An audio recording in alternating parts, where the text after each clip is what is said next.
So I want to take just a real quick moment. This is probably going to be the shortest of segments to explain to you our articles of faith. Our articles of faith for us are those bedrock foundational theologies that we believe are essential if a church is to call itself a Christian church.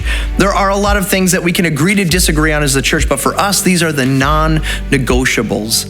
And as the pastor that is present will read these in just a few moments, I want you to know that as you hear some of these, you might think, man, I don't know what I believe about that, or that's confusing to me. The Trinity, like, I don't know if I'm there yet. I'm still confused. How can Jesus be God and the Father? And I'm confused. Does that mean that I can't become a member of the church if I can't agree to these?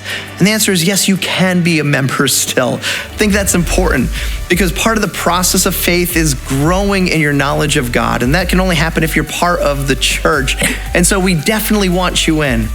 But we can't have any of our pastors ever teach contrary to what this is. If I ever teach something different than what you're about to hear, I would be fired. And if you're going to be a spiritual leader in the church, you do have to know and agree with all of these different points. That's so important because, again, for us, this is foundational. Anything that is not part of what we're about to say, we believe contradicts Scripture. And so as the pastor reads these, we don't have time to explain them all. We're just going to kind of throw it out there.